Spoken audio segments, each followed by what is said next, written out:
how to find the right gym? So that's a good question, and I think there are many factors going into that. So basically, first of all, it would be how far are you willing to travel and invest time for reaching that gym. So that narrows your search dramatically and maybe has a short list for you already created by it. Some towns are having way more martial arts gyms or schools or whatever around, and you're having difficulty on deciding on that. So first of all, before you do it, sometimes you can do it while you're choosing the gym, is the question, which martial arts should I do? And those things sometimes go hand in hand. If you don't really have a strong opinion on which martial arts should I train, then you can just leave that for later and check out my video on that. So regardless of all that, let's have a look at what do we have besides distance. So basically you can have a look at their homepages and see how is the gym looking. So how is the room and what you can see from a distance without going there. For sure, going there and checking out all the gyms will take more time, and maybe you will want to save some of that to make some pre-research online. So you're looking up how they are looking, how maybe training sessions are looking, how maybe their times for training are, when are they open, when is the master there or the key trainer, and when they have special things and events. And check all of that out and see if it matches your schedule. And then if you find something, the usual thing to do is go in for a training session. And on that training session you will likely be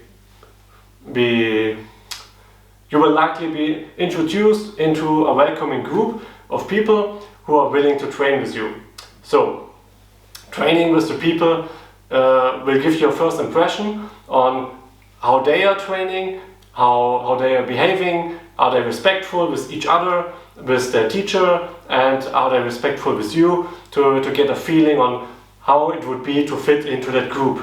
Because mainly, if the group doesn't fit, it doesn't really matter what they are teaching. You will have no fun, and it might get toxic, and if there are people having egos in that group and are trying to show off to everyone who's new, and you can see from coming into there who's the boss, and it can be a little bit hesitant. On the other side, there are also some martial arts which are more traditionally based. On those, something of that maybe is tradition and is planned, like respectful and order between different experiences. That's also fine, but check out their egos. So that's my tip for you. So for the group that you're looking for, you also check the size of it. So if it's too small, then you will have a problem finding a correct training partner that matches your level and your experience, and maybe you will get always the same partner. Maybe if there are too many new guys and no experienced guys, there's also a problem. So if you have too little people, a lot of problems can arise. But if you have a good mix in not so many people, then that's really good. If you have too many people, that's even worse, since then the trainer will have less time for you, and you will only be learning from other people who maybe are good teachers, but maybe they are also only just there training themselves. So that's definitely something to look out for. And one of the most important things is to talk to the people that are training there. How do they like it?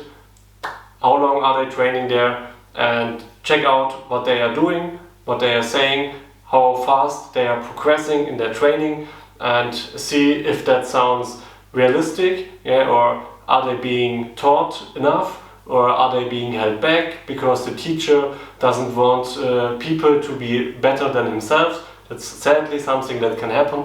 I know. And to check that, just see if someone is there who's saying, well, I'm training for 10 years here and I'm in the middle of the program. So that's something that's like, well, better get out of here. So yeah, check out what they have to say. Listen to the offers on how the training would look like, how your training journey would look like, how long is the training journey until maybe you reach don't know, belt level or master level, or if they have any ranking systems, or how much until you're ready to do sparring there if you're into sparring, or how long until you can go into a real fight, and just ask those questions and see if you like the answers, and maybe just take that into your mind, the first training session, and then have a look at other gyms and see, okay, what are they doing, and then compare them to each other, and just get a feeling on how you're feeling if you're at the training. Because if you're feeling calm and collected and good, and it's a good training environment for you to get motivated, since motivation and consistency is really important at the start, that you have drive to get consistent and train really. Because if you're just subscribing for training but you're never really going because, well, you figured out it's not so much fun, then it's also hard to get into if you're training alone. If you're having someone to go together with and start your martial arts journey with someone else, then that's way easier for that part, but maybe you're progressing at different levels, and that can also bring other problems. So always has its benefits and but also its negatives on it. So that's basically that. And yeah, so here goes the same for choosing a martial arts. If you're having your gym found, yeah, just check out, do I really like this martial arts that I'm doing in this gym? If you haven't pre-selected by martial arts, and then the same goes, well, do I like this dojo after you sign a contract there and maybe train there for 1 or 2 months? Yeah, you can still go and it's like, well, I don't really enjoy it here. Maybe you don't enjoy the martial arts, but maybe you also don't enjoy the training and the company, and how people are progressing here and how you're progressing or how you're treated. So don't stick too long and just swap around if you find something that you don't like. So I for myself was pretty lucky. I found a really great school to begin with, and it's really the best. So hats out to them. And yeah, so I wish you the same, and I hope you find a good school to go and to start your journey.